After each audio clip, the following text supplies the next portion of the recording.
Laura Burch is the founder and managing director of Work and Class, a creative communications agency built to put working class people at the centre of campaigns and the industry itself. Laura grew up on a council estate, like me, didn't go to university, and accidentally found her way into PR through a temp job at the BBC. Fast forward 20 years, after rising to MD level, she decided to build something the industry had largely ignored, an agency powered predominantly by working class talent, serving the UK's largest and most misunderstood demographic. Less than a year after launching, Working Class was named PR Moment New Agency of the Year, with judges calling the proposition truly unique and highlighting how often class is overlooked in DE&I conversations. Laura, I'm really glad you're here to talk about this. Why do you think that when we talk about diversity in communications, class is the missing piece? Thanks for the intro, by the way. What a lovely summary. And I must correct you. We were PR Moments micro agency of the year, not best new agency. We're trying to get in for new agency this year, so fingers crossed we get shortlisted for that one. So what was the question? Why do we think it's overlooked? Well, I think the reason is for the same reason why, kind of diversity in general was ignored in this industry for such a long time. And that's because there's such lack of representation in the workforce. If you don't come from a working class background, which hardly anyone in this industry does, then why are you even going to kind of think about it and consider it?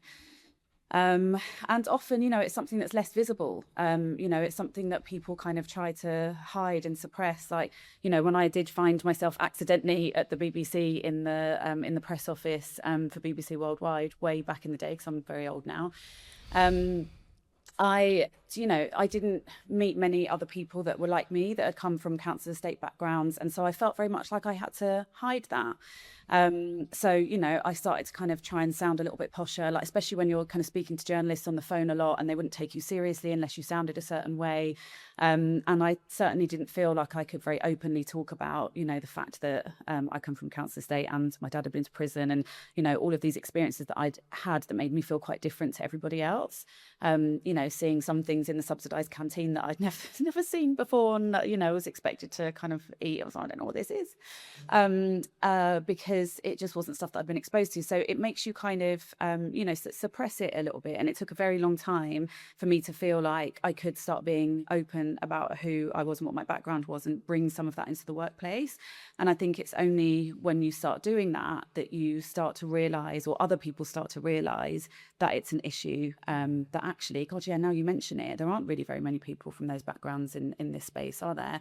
And, I think often there can be kind of a lot of judgment, when it comes to class and working class people as well. Like often people with certain accents are deemed to be stupid, even though they're very, very much not.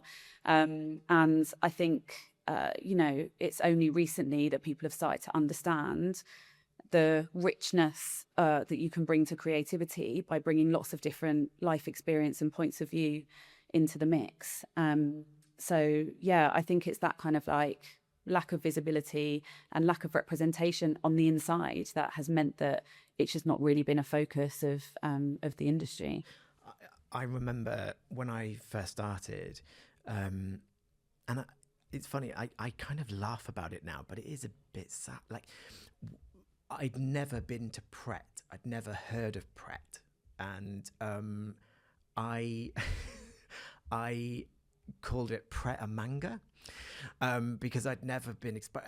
And I remember being sort of roundly mocked. And I was like, and it is those things. It does kind of stay with you, those things. And you do sort of fall back into yourself. And I think it takes time. I think I said fast forward, you rose to MD level, I'm in a completely different position. It almost takes that power and strength that you don't necessarily have early on. So it does need people to kind of step forward. Do you think that we in the PR industry have a kind of a class problem specifically, or do you think we're sort of quite reflective of the broader creative industries? I think, well, the whole creative industries have a problem. It's not just PR. Um, the stats in PR pretty dire. I think like the levels of people that went to private school compared to the general population is like ridiculous.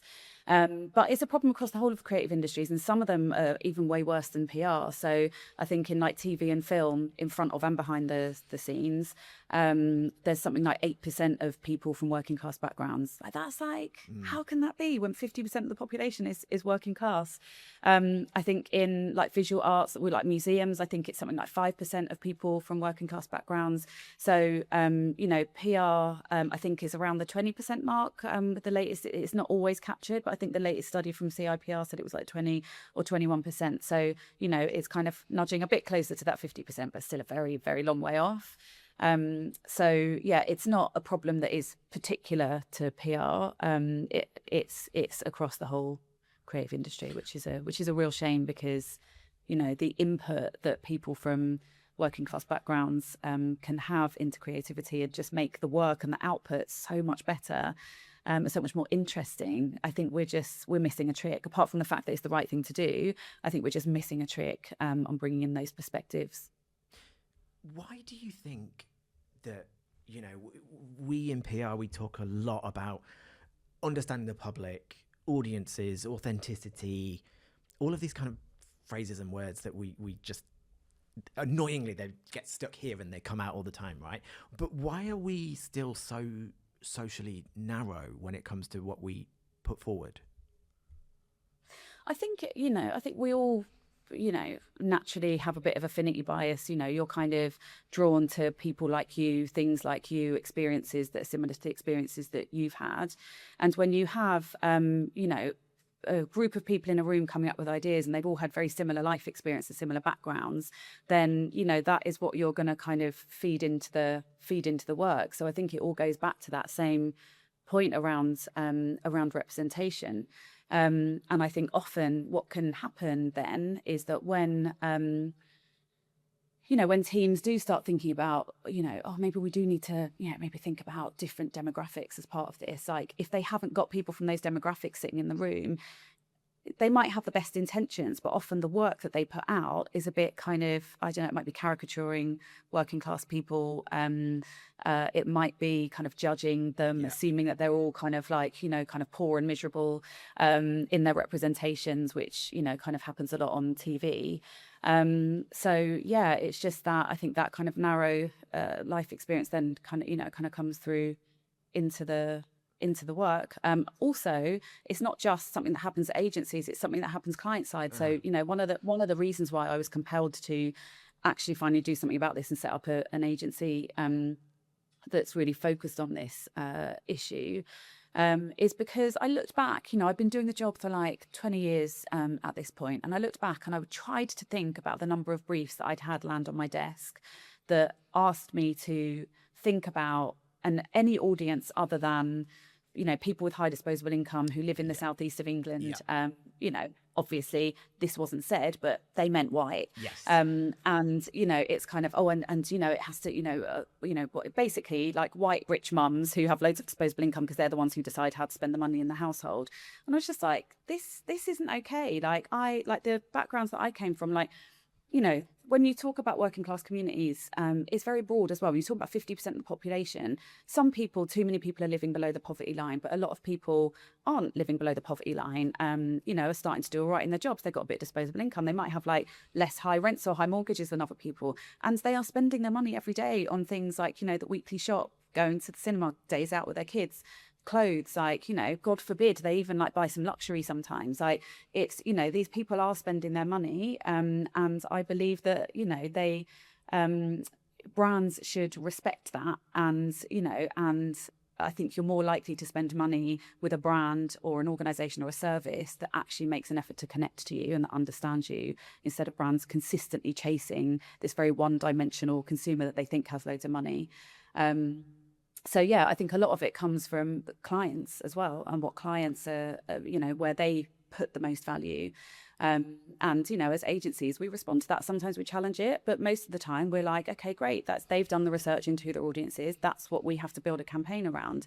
And so I think there needs to be challenges on both sides, like not just with agencies pushing back on clients, but with clients really thinking about, hang on a minute, who's really buying our products? Like, who are the real people that we need to connect to? Because, you know, whether we like it or not, because it's not aspirational enough, these people are spending their really hard-earned money on our service or on our product. And, you know, I think brands need to start paying more attention to that.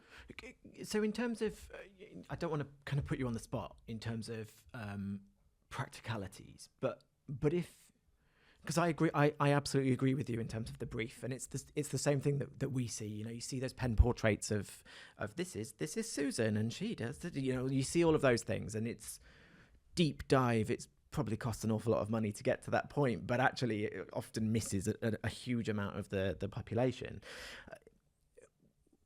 When it comes to what you guys do differently, how do you approach the situation, and are there things that we can be doing as a kind of an industry that we can sort of be learning and stealing your job basically, but what do you guys do differently that we should be doing better?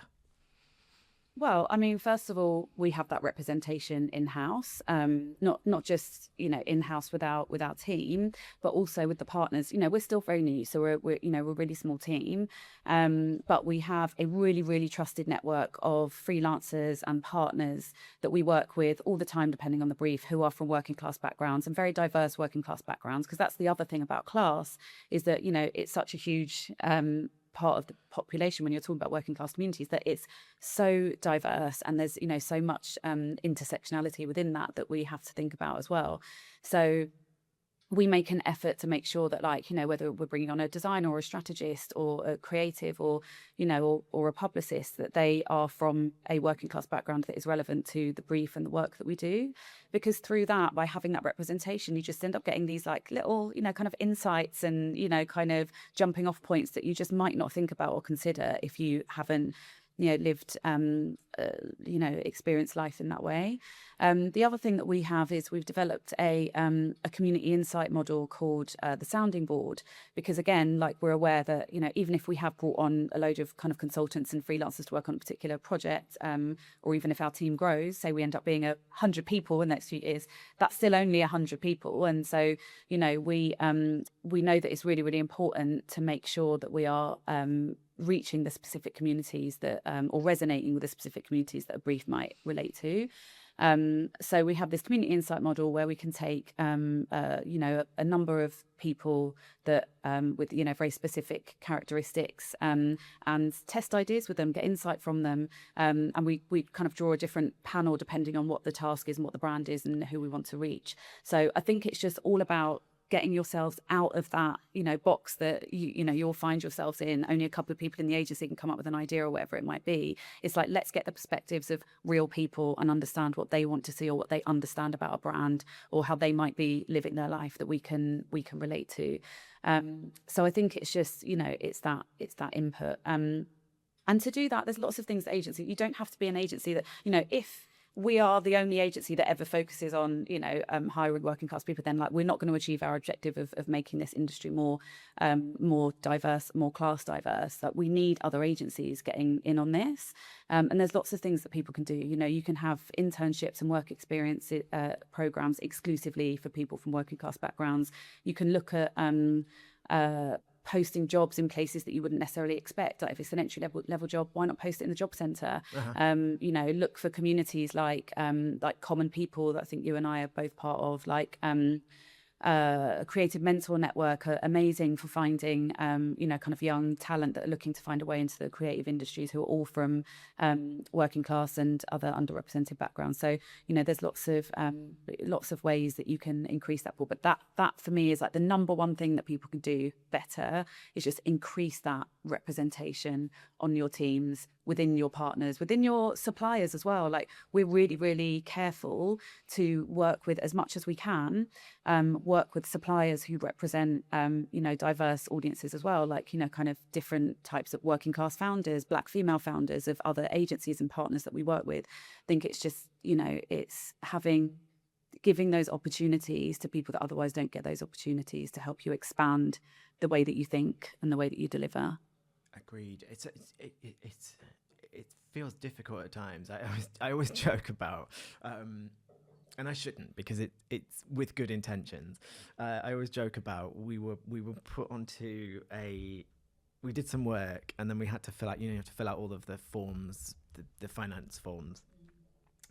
And it took forever. It's a really long you've done it before. It takes a really long process. And one of the questions was, are you a founder? Are you a business led by somebody from a minority background? And asked you all about that. And I did. And then what it did, it then sent me another form that I needed to fill out about effectively my sexuality. And I was like, so the outcome is that I get to get paid later as a result of this. So thanks for the support, guys. But it's important. It is important. But the thing is, actually, what the intention is to ask those questions, isn't it? Is to ask those questions. Are we kind of living up to the values that we purport to be doing? And we can be doing. I think it is a really good one around things like suppliers and people that you work with, freelancers. Are we asking those questions? And it shouldn't preclude people, but it also makes you think, oh, actually, maybe I should be thinking about these things, without it being like we have to have a, regulatory, we have this kind of pay gap here, and this, we should be doing that before we even get to that stage. Yeah, definitely. I mean, also, like, talent in campaigns, like the majority, if not all of the talent that we've worked with, I'd have to go back and check, we do track it, whether that's influencers, whether it's celebrities, are from working class backgrounds or other underrepresented groups. We think that's really, really important, because the amount of times you see campaigns, and people generally, agencies are much better at this now, kind of trying to make sure that there's diverse representation in groups of like influencers that they sign up, but they're very rarely thinking about class. And, one of the reasons for that is that, often like all of these databases and things where you like look up like how to find an influencer and who's best for this and what their interests are, you can look for, kind of, whether they're male, female, whether, kind of different ethnicities, etc. But you can't find out what class they are. And, so if you're trying to increase representation when it comes to class, it can be quite hard to do when it comes to talent and influencers. So we do we dive quite deep into looking into people's backgrounds and seeing what clues we can find in their content, in any interviews they might have done, to kind of try and find that information out before we put them on a shortlist. And we're actually in the process of creating our own database of working class influencers and talent, so that we've got a list of people that we can go to that might be relevant to different campaigns, because it just doesn't exist. So, that's the thing with a lot of this stuff, like a lot of the stuff we're having to do totally from scratch. Completely. Because no one else is addressing it. So, hopefully it means that we'll end up with some quite interesting tools and things that that maybe other people can use one day. But yeah, you have to work hard to get there, and that could take time, and that could be the thing that puts people off. Like finding candidates from different diverse backgrounds takes a bit longer, but like it's worth it in the end. It's just, you just have to put the time into it.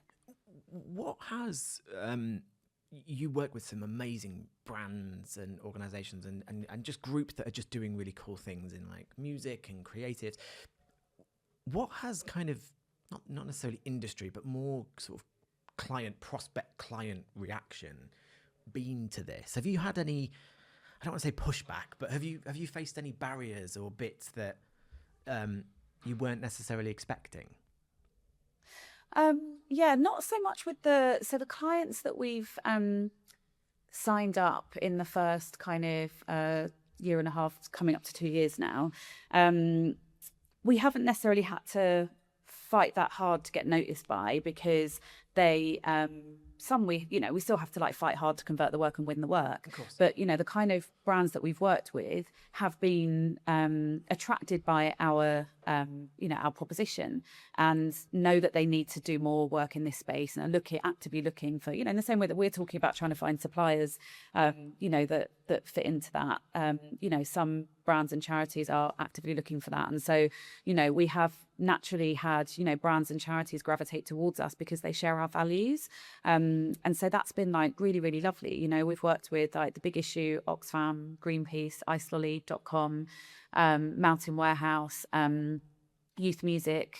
We're all of these different brands and the people that work at them that are like, we know we need to do better in this space, or we need someone that understands that. Like icelolly.com is a classic example. They said to us they'd never spoken to another agency who really truly understood their audience in the way that we did, because they're all about, kind of removing the snobbery away from package holidays, because we're kind of used to, this kind of Instagram cleansed version of what a aspirational holiday should be. And they're like, we don't care about that. We just want to know how real people want to go on their real holidays. And we need people to understand that and understand that mindset. So, we've just had like really great, lovely brands and organizations attracted to us. Where it's become harder is when we're proactively trying to get into, kind of bigger brands that we think, are ignoring working class audiences, and shouldn't be, because they probably are a huge chunk of their audience or consumer. But they sometimes, what will happen in that case is we get put into this like niche box, this kind of, you're just, it's a D&I thing. And, it's a niche offering. It's like, it's not actually, like, it's the most mainstream audience, like it's 50% of the population. I bang on about it like all the time and just keep saying that. Like, it's, we're all obsessed with like Gen Z and Millennial. This is a bigger audience than Gen Z and Millennial combined. And it's got Gen Z and Millennials in it, just like it's got every other generation in it. So, it's, sometimes getting people to understand that it should be an essential part of how they approach their work. It's a massive cultural opportunity, a massive commercial opportunity. Like, most of the best culture still comes out of working class communities, because, like diamonds are, built under pressure kind of thing. But yeah, it's sometimes that can be a bit of a fight, getting people to understand, getting brands to understand the relevance. And again, that's because often of brands, who are the people working there? They're, very middle class, privileged people in those positions, who don't see the value of this audience in the same way. So, that is kind of our, it kind of actually ended up sort of shifting our mission a little bit. So our mission initially was like twofold, which is, one, to do like brilliant work that helps brands and charities connect to working class audiences, and two was to drive change in the industry and make the industry more representative of society. And then we added a third one in there where it's like getting brands to understand the value of these audiences in the first place, because if we don't do that, then our client pool is going to be very limited, to those people that do maybe have representation on client teams or do understand the value of this audience. So so that's now our mission as well, is to, get brands to buy into this audience, because we do genuinely believe that they are hugely valuable and important and essential. Do you think that to an extent there's an element of is it potentially bias? Is it potentially a bit of laziness? Is it a bit of, I sometimes call it like ego, in the sense of we know how we're communicate, is it a kind of a mix of those things going on, do you think, at brand side? Yeah, I think it's a little bit of bias. So these people don't have any money and they're not really making a contribution. So like, I think there's a little bit of that. But I think the biggest thing actually is the lack of understanding of the value that these audiences can add, but also a little bit of nervousness around engaging with these audiences, because you don't want to get it wrong. If you are like a team of middle class people, sitting, predominantly white, probably sitting, brand side, who all went to like really nice universities, really nice schools, never really had to worry about money. We've always got a safety net. I suppose, if that team then says, you know what, we're going to reach working class people, like they're not going to do that, because they'll feel like, what if we get it wrong? Like, we don't want to get it wrong. Like, so many brands are risk averse and won't think, well, it's good to try to do something than to do nothing. They'll be like, no, like, we can't take that risk because we don't want to get called out on this. We don't want to, offend people. So I think there's a lot of that as well. I think the the niche mindset is like, oh, it's a niche little thing and it should be over there. Maybe it's something we might do for like a CSR project, but it's not going to be our main campaign. And that nervousness, like, do we have permission to engage? We don't want to get it wrong. And to those guys, I would say, well, come and hire us and we'll help you. So there's people that can help you do that. I think that is so. I remember I had a long-standing client that they would be in every Pride parade, and I was like, this is great. They clearly feel the connection to the community, and so I built we would go in quarterly and present thoughts and ideas, and I built a whole thing around, I can't remember the idea. I'm sure it was an amazing idea, right? But it was around the beginning. It was the beginning of Stonewall, and there was a connection to the brand, and it was dynamite. It was just a long time ago. And I remember the feedback was that we treat all of our communities as equal, and so we wouldn't necessarily spotlight in our PR work one community. And I remember thinking like, oh, A doesn't equal B. And it's a kind of a really solid example of the communities aren't necessarily equal, and so you might actually need to tailor and do things differently. And it was fascinating for me at the time. And do you know what the learning, unfortunately, for that period was? I was like, oh, I'm not gonna do that again. And that's the wrong thing, isn't it? Like the wrong thing. The right thing is to kind of not stand your ground, but to kind of, there's a reason you're putting that forward. There's a reason based in data, in science, and all the stuff that you're doing that we need to challenge this stuff. But it feels kind of a bit scary to do it. What advice would you give to me, however long ago it was, when I'm thinking about doing something like that? But if you put it into the context of class, how do we get better at standing our ground with this? Yeah, I mean, I think, do you mean in terms of like, as if you're told not to do it, do you mean how do you push back on that? Exactly. Yeah, I mean, it's a tricky one because, to be honest, like I was in the same position for a really long time as well. Like, I didn't always feel like I could push back on stuff or make those suggestions. And I think that, it's hard, isn't it, when you are the person who is from that community that you feel isn't getting enough airtime or is discriminated against. And, you kind of sometimes feel like, well, I shouldn't be the person. Other people should be fighting for me. And, I guess one thing is, making sure that you're kind of like armed with the evidence to kind of prove the benefit of doing something like this and the reasons why you should. And the other thing, I guess, would be to find some allies, find community and, fight that fight together, because sometimes it can be easier to do when you've got other people around you. And I have to say, that has been something that has really massively helped me in terms of finding, communities, pockets of other people that can back you and make you feel less alone. So Common People that we talked about is one of them, which is obviously a group of people across creative industries who support each other, share work opportunities, share maybe some tricky situations they're going through, but also try to kind of make change in the industry. And I kind of became part of that community before I started really putting the wheels in motion with Work and Class. And I'd say that knowing that those people existed and knowing that they would back me gave me the confidence, I think, to go ahead and feel like I could do Work and Class. I was like, okay, I think, there's people here that will support me. And then also when I launched Work and Class, I'm involved in another community called the Lonely Female Founders Club, which is a group of female founders started by Kat McGettigan. And, that community of women really supporting each other, backing each other has really helped as well. And, there's been certain things that have happened in that group where, one of the women has come to the group and said, I'm really struggling with this thing. Can someone help me? And then we kind of, get behind that person and help them push through the thing that they want to push through. So, yeah, I think I'd say to people, if you're struggling to get something across the line, find your allies, find your community, find people that will, because it can be lonely and it can be hard and intimidating, pushing for that change yourself. So having even a small network of people around you that believe what you believe, that validate your kind of feelings and that can give you that support, I think is really really helpful and makes everything a bit easier. We kind of I don't love the word because it became a bit of a buzzword in certainly a lot of the stuff that we did. We would get a lot of briefs that would have the word community in, and when you scratch the surface, it really didn't actually mean much. Mental health was another one. Everyone wanted to talk about mental health for a really long time, and then when you really kind of said like, what are you doing? Actually, nothing at all. Yeah.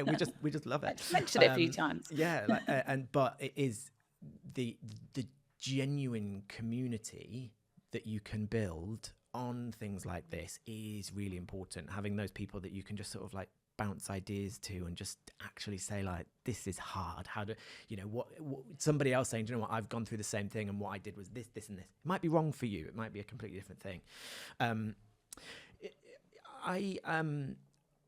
You've kind of spoken a bit in the past about changing yourself to fit in. I can definitely relate to that. How have you kind of done that in the past? When did you feel the confidence to leave that behind? And what do you think it does to you when you change who you are a little bit at work?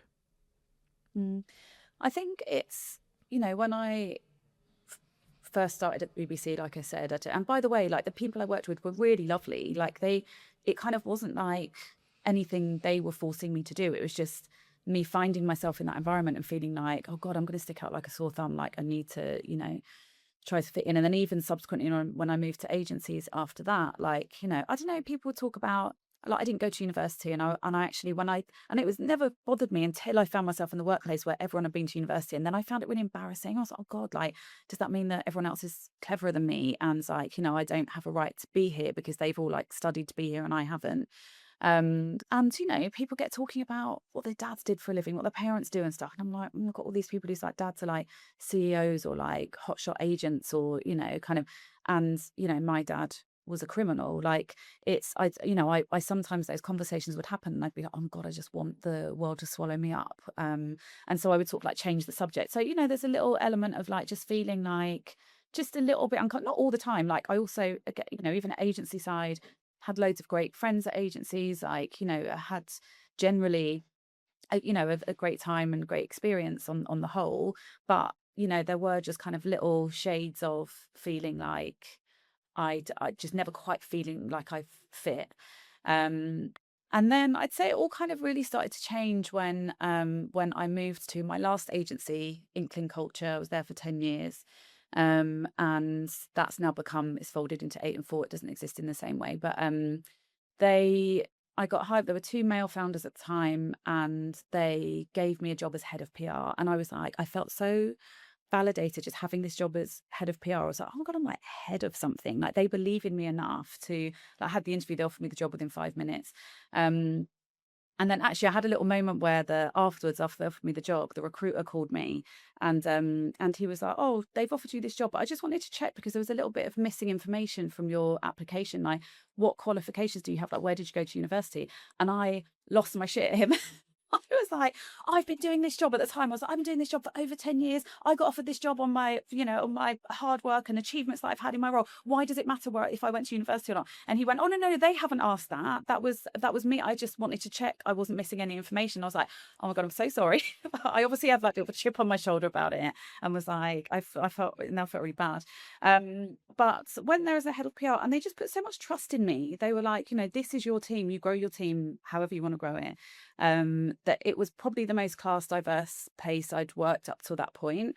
And so I didn't feel like I had to hide who I was or like change the way I spoke or all of that stuff. Like I just kind of felt more comfortable being me. And after 5 years, they made me MD. And then I was MD for 5 years there. And it was just, it just kind of felt more like you had permission to bring all the stuff in. I could talk openly about my background and, kind of joke about my dad being a criminal and all that kind of stuff, and I wasn't judged for it. In fact, if anything, they were like, that's actually amazing that, that was your background. And now, look at you doing this job and having achieved what you've achieved. So it just, having that belief, that I could do it in an environment that was just a little bit more you know, kind of there's a mix of kind of different socioeconomic backgrounds in the agency, just I think helped me to kind of lay the foundations for moving towards being able to do working class.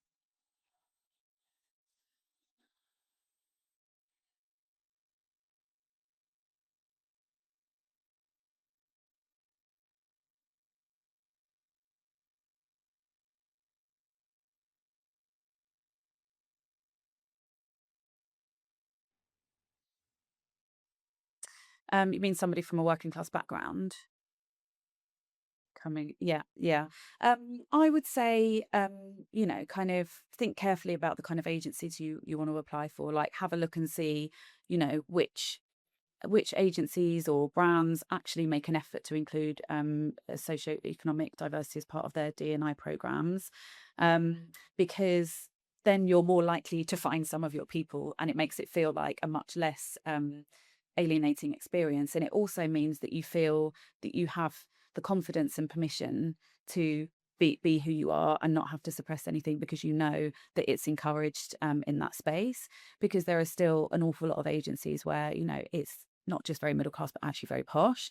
And I think for any, you know, young working class person coming into that environment, I think it that could be quite intimidating. So, you know, have a think about, you know, do your research in terms of, you know, do they have employee resource groups around this? You know, do they, what kind of campaigns have they done? What do their campaigns look like in terms of representation? Um, so that you go into that and ask them those questions in interviews as well. Like, you know, it's an interview for the workplace, you know, for the employer as much as it is for the employee, in terms of working out if it's a place that's right for you. And maybe that feels like that's a bit of a luxury, because like it's bloody hard to get a, you know, entry level job these days. um and you might find yourself in a position where you just have to take a job. But you know, generally I think just try to do your research and have a look at, you know, is it an inclusive space? Are you going to feel comfortable there? Because it can be more detrimental to find yourself in a position where you're having to, you know, feel like you have to pretend that you're something you're not.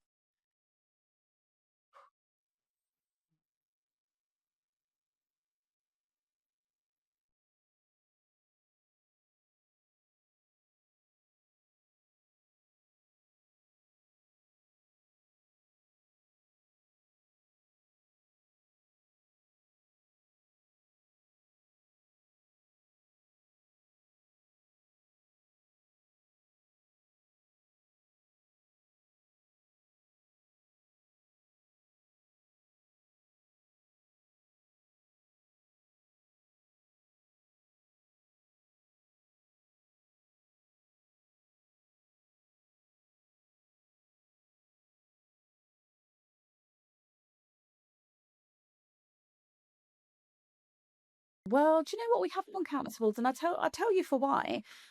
Because they're so bloody expensive. Like, we can't enter loads of awards because like we're still like a smart up. We don't have a smart up. We don't have like loads of cash. Oh, yeah, yeah, yeah. Yeah, yeah. Well, I mean, it's no, that was it was really special. So it was best micro agency, but then actually at the PR Week Awards as well, we won silver in the best new agency category. And that, you know, with like the Oscars and the PR world, that felt like pretty special. But like both of them, but yeah, that PR moment one, it was like we were less than a year old. I think we entered it when we were only 8 months in.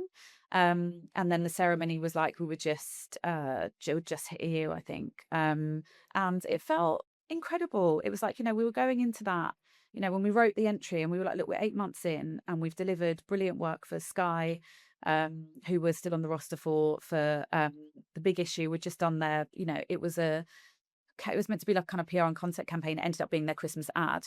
And who else did we work for at the time? Joseph Rowntree Foundation. So we had like these three like incredible pieces of work that we had done at that point, and had already had like a load of stuff in the bank for, you know, kind of new business wins into the new year.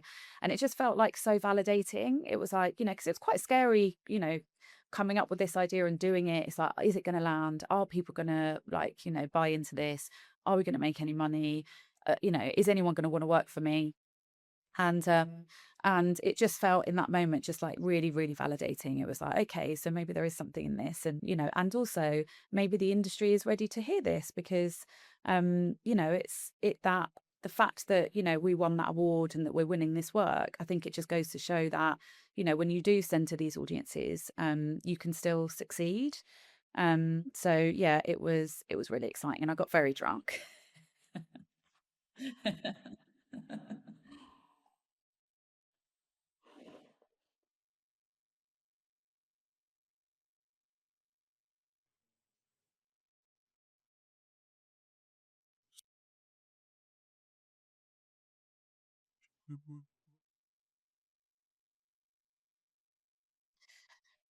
Yeah, I think so. It's that we're on the right path, and that maybe there is something in this. But also I'd say, like, the other thing that has been really lovely is that, like, on the whole, like, other agencies have been really supportive about what we do. And I don't know whether that's just because the industry has changed and has come on a long way since I first came into it. But the camaraderie, the people that seem to want us to succeed, um, has been, like, really lovely. And I really felt that in that moment at the PR Moment Awards. Like, lots of other agency founders, or, just people that work at other agencies, coming up to say that, they'd been watching what we've been doing and they're really impressed by it, and they really love the proposition. They love the work coming out the agency. It just felt like, yeah, I felt it did feel really, like, validating, like, okay, like, there is something in this and people believe in it. And, even agencies, in the past where there might have been, like, some competition, it just felt there was this really lovely camaraderie, um, that felt good as well. So yeah, it's a good moment.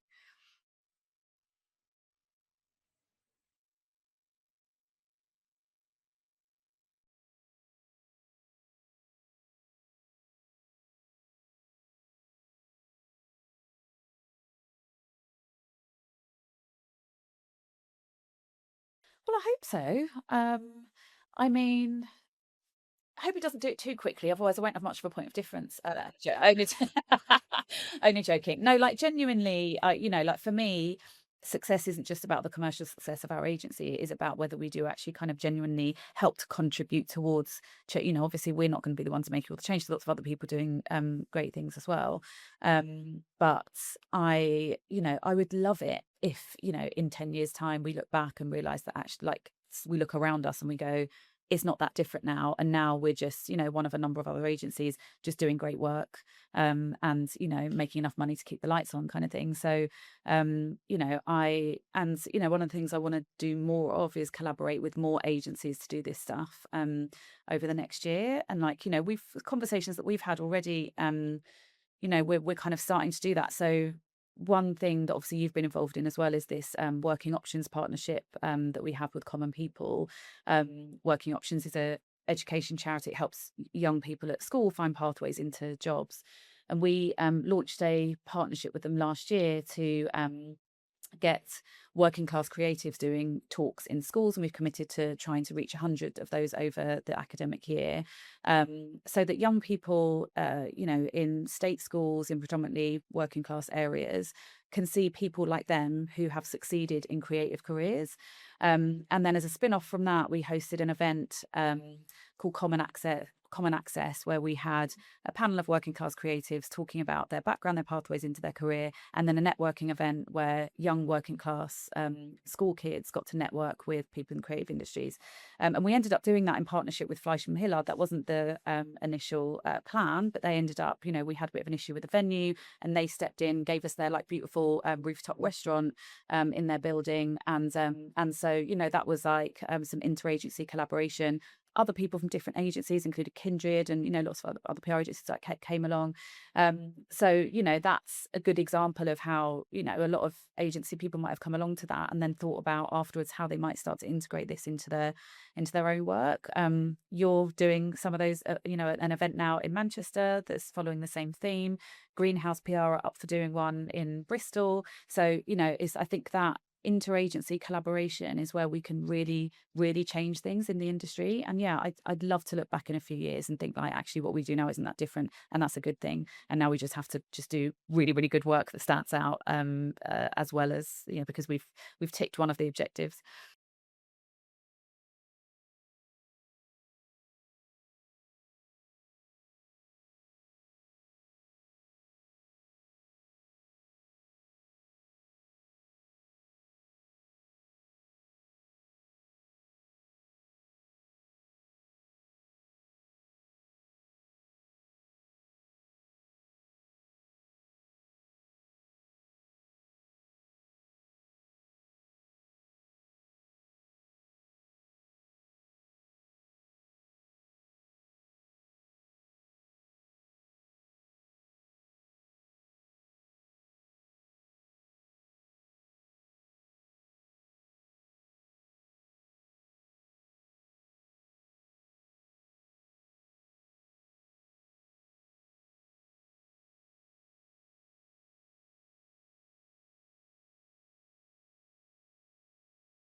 Yeah, I totally agree. Yeah, I totally agree. I think just, yeah, like being more visibly you to show other people like you that there is a space for them, in places like this. And I think that like, and all the working options, guys, kind of talk about this all the time, that like, they're like, you don't understand how powerful this is. Just like telling them a bit about your story, your journey, seeing a bit of them in you, and thinking like, oh, maybe I can do something like that too. Like, um, so that, yeah, that's been really lovely to be part of. And I think even like so one of my team, Sophie, is autistic, and when we go into like pitches and client meetings, she'll be like, is it okay if I take my squishy or my fidget toy? I'm like, of course you can. And I always say to her before the meetings, I'm like, it's totally up to you, by the way, but like if you feel like you want to let people know, because by the way, I hope you don't mind, I've got some squishies, but I'm autistic, that that kind of radical visibility thing, I'm like, it's up to you, but like feel free, I'm more than happy for you to do that.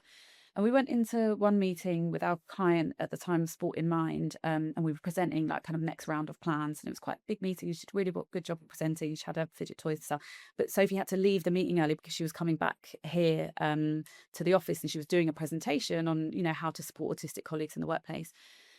And after she'd left, and then we finished the presentation, and I stood up to go out. I said to the client, "Oh, like Sophie's really excited to get back because she's doing a presentation on autism in the workplace." She said, "I knew she was autistic. I saw her with her little squishy toys," and she said, that makes me so happy. So I've got an autistic daughter at home, and I've always worried. I'm like, what if she can't like get into a traditional workplace? Like, what if she can't? And I look at Sophie like absolutely smashing it, and like presenting to us, and you guys giving her permission to like sit there with her, with her squishies, and like giving her the tools that she needs to be able to do it. And she's like, it makes me feel that that could be my daughter one day. And and so that visibility is like, not only is it just the right thing to do to support your colleagues in that way, but also like it shows your clients the kind of people you are, the kind of agency you are, the kind of change you're trying to make as well. And it's like that, that is also good for business. Like it's, people are scared sometimes to, kind of go there when you talk about different types of diversity. And it's like, but actually on the whole, people are up for hearing it and want to learn more, and want to learn more about how they can support people. So yeah, I think that visibility is so powerful. It's so important, and you probably won't even know the amount of people that, like, unless you'd had that conversation, it probably wouldn't come Yeah. up. But that client would probably go away feeling more kind of confident that her child Mm. is going to be okay, and it'll be okay in the end, right? And we're all just trying to get by in life. Mm. I could sit and talk to you for hours, but you're incredibly busy. I always like to end these things, Laura. What makes you feel accidentally brilliant day in, day out? Um, I don't. Well, I don't know. I feel very uncomfortable saying that I'm brilliant in any way, but for the purpose of this, I think it is that like some of the stuff we just talked about, like what, and I still get it. Like at launch, I had loads of it, and I still get it intermittently, like quite regularly. Is that I'll get someone in the industry who's seen our work, or has come across us, see what we stand for, like on LinkedIn or through other pieces of work, who will get in touch. I've had so many emails of people that have got in touch with me and have said, knowing that you exist and seeing what you're doing has made such a difference to me. I come from a working class background. I never felt like I could really talk about it. And you've given me the confidence to feel like I can now. I feel seen, I feel heard, I feel less alone. And like that for me is like everything. Like, obviously, I'm really proud of the work that we put out. And, I am, like, the team have absolutely smashed it over the last almost 2 years. And I think the quality of our work is like massively punching above our weight in terms of our size and all of that.